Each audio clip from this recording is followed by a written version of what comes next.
King of the bird, eagle.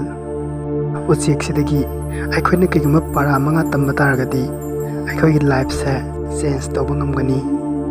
Number 1, eagle fly alone. Eagle haiba ucek se atopa ucek macha masuga sopai paiminade. Ayamba matamda matong khakta pai. Kaigumba atopaga paiminaba taragasu supnagi maga manabadu khaktaga paiminai.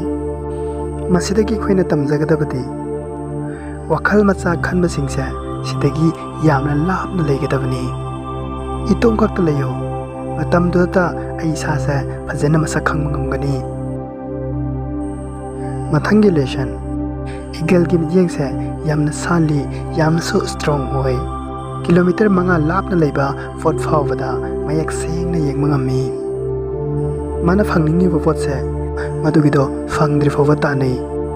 Masidagi khoina tamjagadabase aikoina pamiba dreamdo madu phangnanaba honabada mangda lapma awaba punamakse loina thengaino. Madu phangdri fawa sublebleb kano.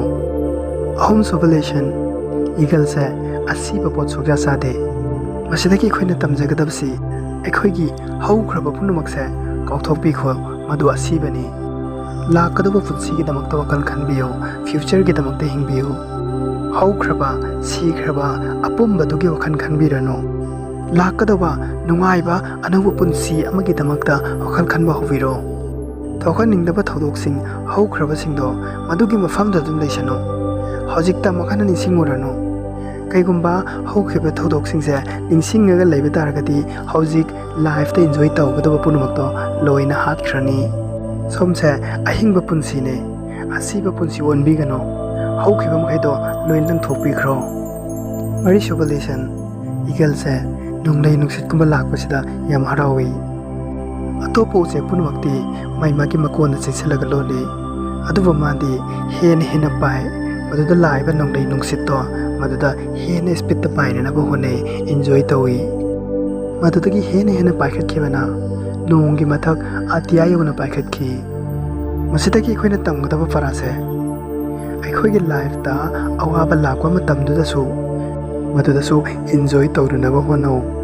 Napoleon Hill na heramba malai miyobagi punsida pu thangamdaba yamna akan ba wabam laktaragadi maduda lakhiba wabaduna songi life ki anauba senses amasu puraga lai.